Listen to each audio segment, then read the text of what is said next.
Today is March 26th in the year 2007. I'm Karen Herman with the Archive of American Television. It's my great pleasure today to be interviewing Ray Dolby here at Dolby Laboratories Screening Room in San Francisco, California.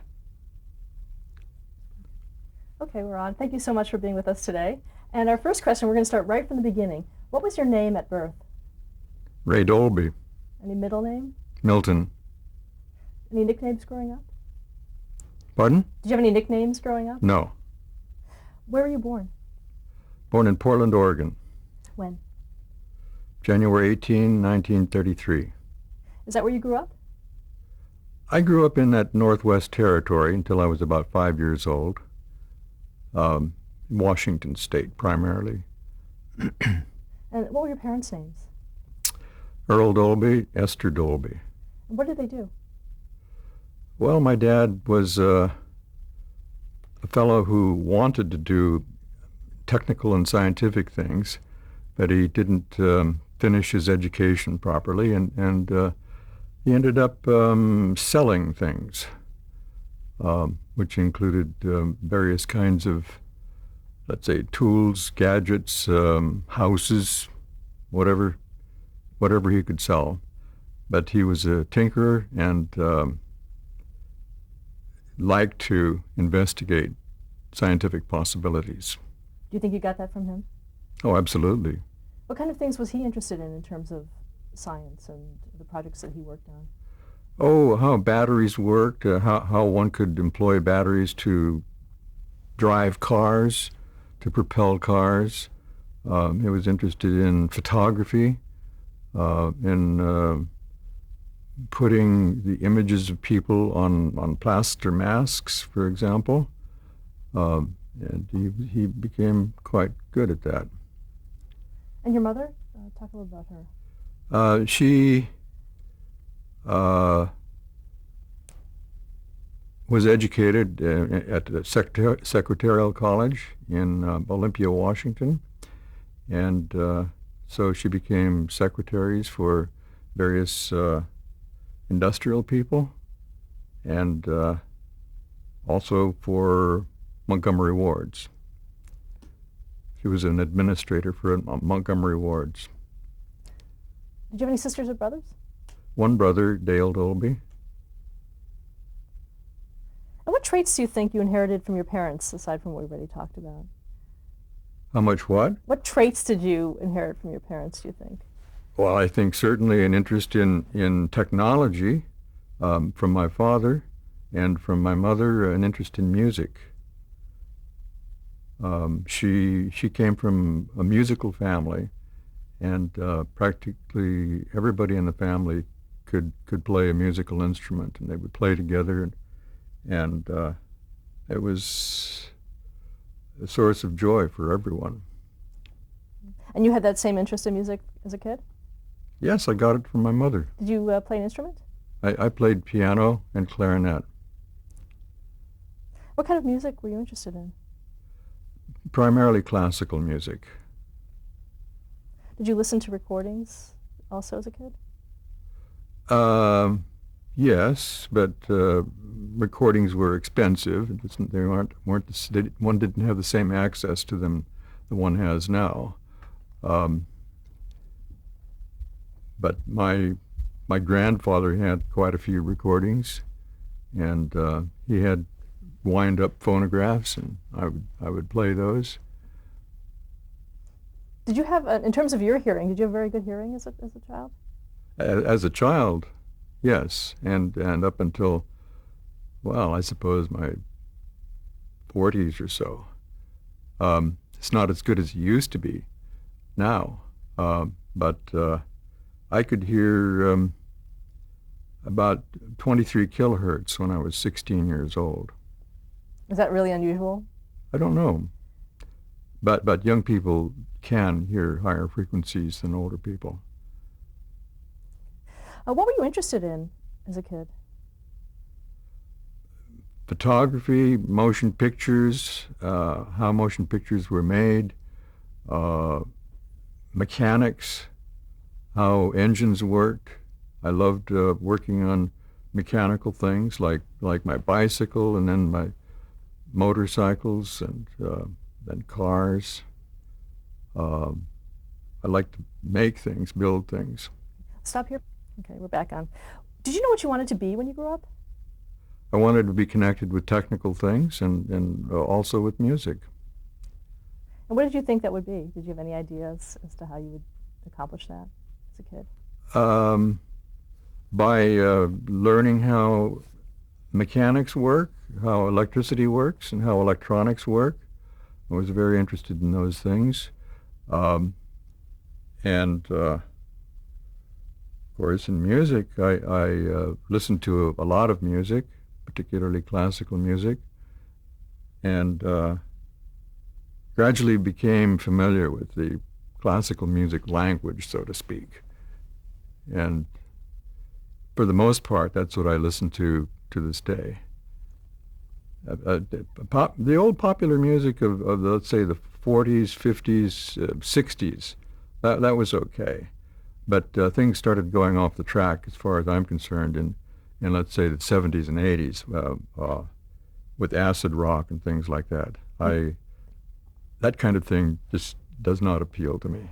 Did you have trouble working in that when you were actually, working with that type of music in terms of what you did? Well, I didn't work with that kind of music. Well, I did, in the sense of I would visit recording studios and listen to what they were doing. But my main activity in hanging around recording studios was, let's say, in the 60s to the 80s. I think by the mid-80s is when this musical rot began to set in. And it's also responsible, I believe, for one reason why the music industry has had a tough time. In what sense? They can't sell enough records. And the reason they can't sell enough records is because the kind of music that is made available now, the kinds of music that the artists are producing, are just not attractive. They're not as seductive as the old music used to be. Going back to your childhood, where did you attend high school? What did I do in high school? What high school did you attend? Sequoia High School in Redwood City.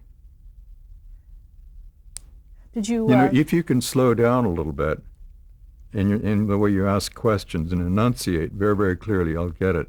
Okay. But if you rush through, I may think that I'm missing a crucial word, and if I make an assumption about that word, it'll all get messed up. I understand. Yes. Did you participate in extracurricular activities? Could you start right now? Okay. Did you participate in extracurricular activities? Yes. Yes, I did. And I participated in the high school projection crew in particular, which of course had virtually everything I was interested in it. I mean, it had sound and pictures and photographic soundtracks, and there were also mechanical things to deal with. I loved repairing the projectors and keeping them in optimal operating condition. And of course, sound was an important part of motion pictures in those days. My high school had a very remarkable audiovisual program.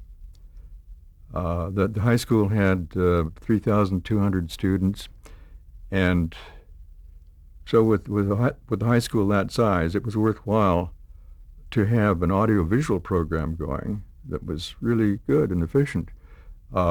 We had about 8 or 10 projectors of different brands like Ampro and Bell and Howell, Victor, and people who the students who were interested in this kind of thing would join the projection crew, and they would then sign up to show movies to certain classes. For example, somebody might sign up for the 10 o'clock biology class, and then they would go in and show a 20-minute biology movie, and then they would move on to their own class. Uh, I was on that projection crew, and I enjoyed doing that kind of thing. Setting the equipment up at the first showing of the day, and then participating not in all of the showings, but maybe in one or two during the day. But the other crew members would take care of the rest. Was there talk of television at that time? Oh Have you seen yes, oh yes. I mean, television had been going since the 1920s, really, and commercially in the 1930s, especially in England. And when was the first time that you saw television? First time I actually saw our own American NTSC television operating was in Palo Alto, California, and it was right after the war, Second World War, and this was the first time that the American system had really gotten started in a proper way. This was about let's say 1947. There had been some brief television broadcasts in the pre-war period, but I guess they weren't sustainable, and in any event, they had to be curtailed when the Second World War began. So everything had to wait several years. Were you interested in television technology as well? Oh yes, yes. I read all the magazines, like Popular Science and Popular Mechanics, and read books on audio technology, radio technology, television technology. How did you come to be associated with Ampex? I was working on a projection crew. I was doing repairs on one of the projectors one day in 1949, spring of 1949, and an elderly gentleman came in who was Alexander Poniatoff, the founder of Ampex. And he said he had asked whether there was a kind of projection facility in the high school up at the front desk, and he was guided to our projection crew facilities. And he asked whether there was anybody available who could show him his mental health society, a movie that they wanted to present for a meeting. And I had done things like that before, so I said, yes, I can do it for you. And the high school had a loaner projector for things like that to foster and encourage, let's say, audiovisual communication. And so I took the projector out to this restaurant, set it up, and played the movie. After this mental health meeting, Alexander Poniatoff approached me in a further way. He said, tell me about yourself and what you're interested in and things like that. And I did that. And he said, I have an electronics company, and I've just started manufacturing audio tape recorders, professional audio tape recorders. And I said, that sounds wonderful. He said, would you like to see one of these tape recorders? And I said, I would, yes. So that very evening, Alex Poniatoff took me from my high school, not my high school, from the restaurant in Redwood City to San Carlos, and he guided me through his facility, which was not very large, but it was very well equipped with mechanical and electronic equipment. And he took me into his demonstration room and showed me this tape recorder. It was the Ampex Model 200, about this high. it was beautiful, beautifully made mechanically, and it performed beautifully electronically. I was totally captivated by the sound that this new tape recorder was able to create. I had played with tape recorders and wire recorders myself before this time, but this was the first time that I had heard a full frequency response, low noise recording being played. What made it different? Well, the signal to noise ratio was excellent. The frequency response was excellent. Typical tape recorders had response up to just a few kilohertz, and this one had flat response up to 15 kilohertz, and it went out to 18 or 20 kilohertz. And it also had a low noise level, as low as was possible with the tapes of that time. And the wow and the flutter were virtually non-existent. So all these mechanical and electronic things work together to produce beautiful sound. So how did that lead to you actually working at Ampex? Well, Alex Poniatoff seemed to like me, and he asked me whether I'd like to work for him sometime. And I said, "Oh yes, that would be wonderful." And he said, "I'll give you a call when something comes up that seems appropriate."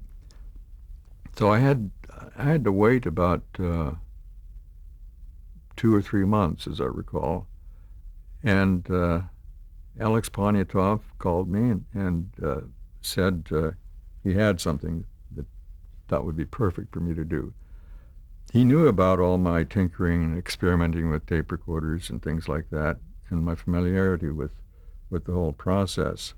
So he said, "We've been manufacturing these tape recorders now for a couple of years, and we've realized that one big component is missing from this whole process, and that is that the studios and broadcasting stations using these machines do not have a calibration tape for calibrating their recorders and making sure that everything is optimal, the right signal levels are there, and correct frequency response, and so on."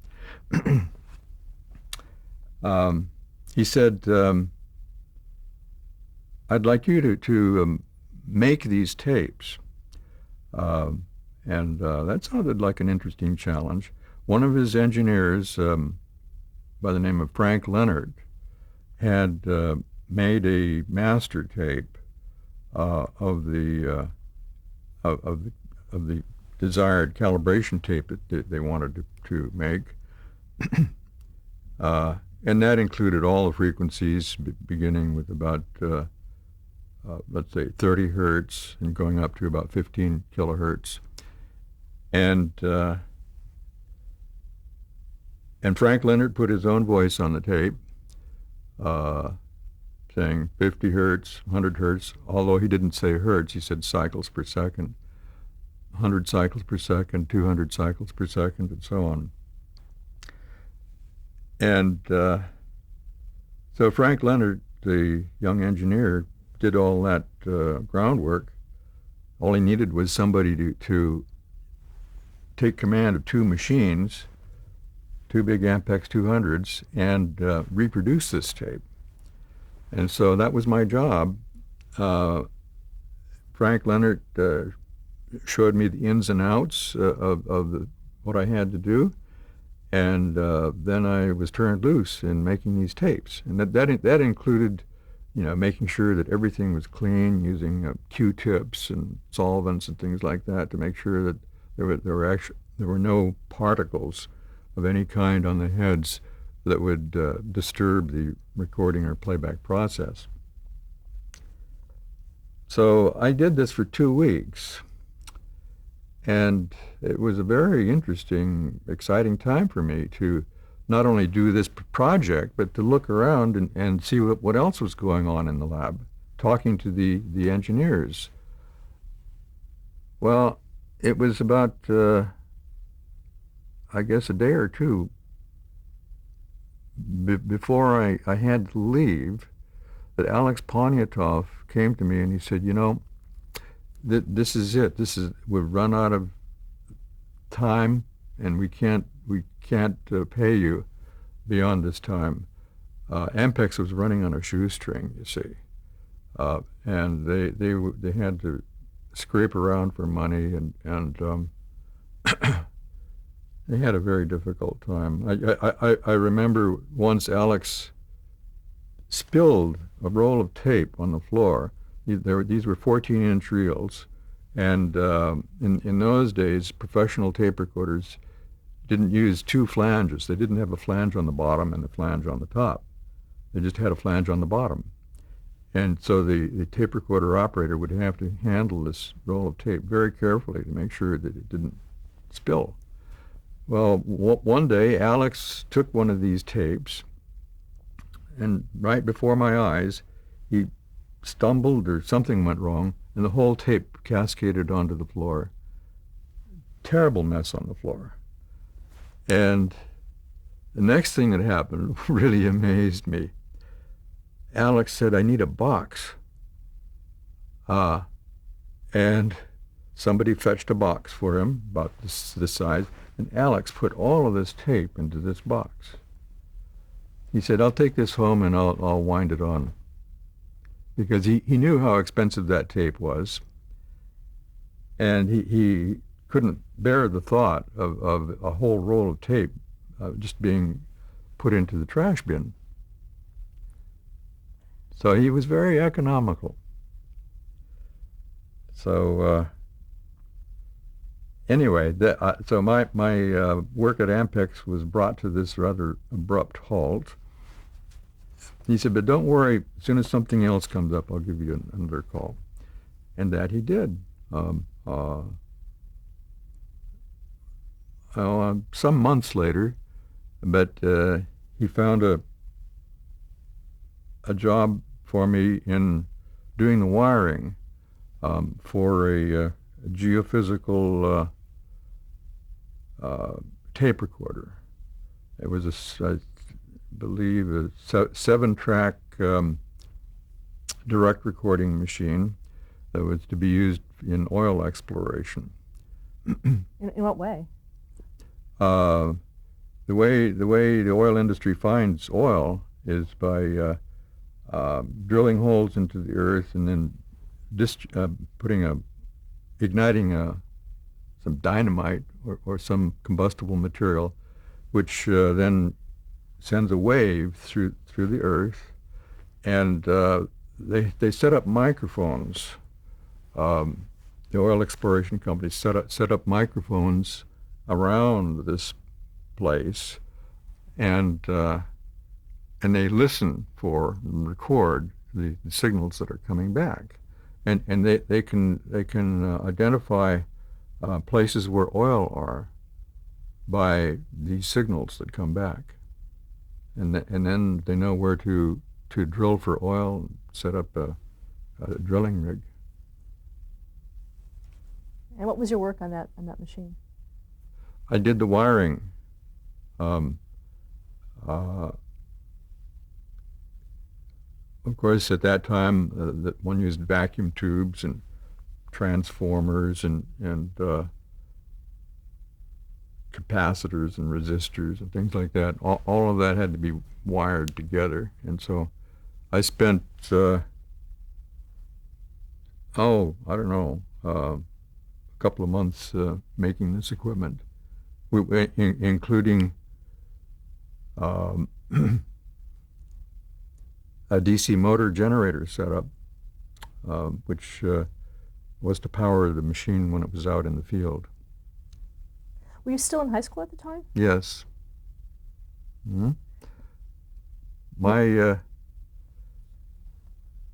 Of course, I had the chance to find out about all these kinds of things, even before high school.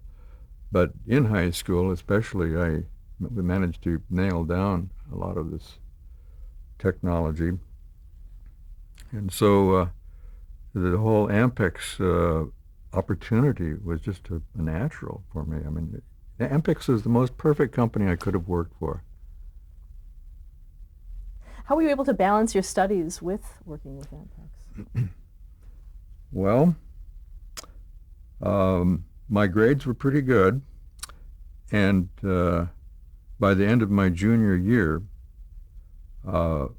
things were in good enough shape.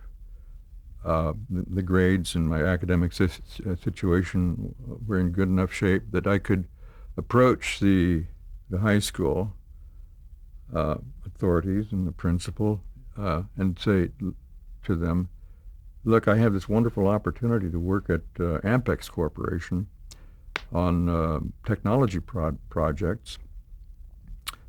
My grades are good. How would it be if I go to high school in the mornings only for 3 hours, and that was taking certain subjects like English, math, science, and the high school people thought that was a pretty neat idea, and so I went to work for Ampex for 5 hours a day throughout my junior year in high school. Then I had to go home and do my homework and student things like that. And were you thinking of going to college? Oh, yes. I mean, that had been my plan for many years. Where did you go?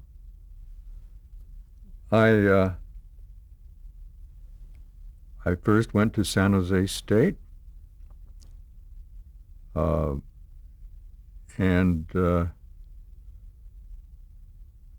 then later on to Stanford and to Cambridge in England. What did you study at Stanford? The full range of the Stanford academic offerings. I mean, everybody at Stanford had to have something of everything. You had to have world history, economics, maybe working on a language, and a science. And so I did those things. The most wonderful course I had there was called Western Civ, the history of Western civilization, which began in Mesopotamia and went on to Egypt and then to various other parts of the world. But it was primarily focused on Western civilization. And I thought that was the most fantastic course. We ended up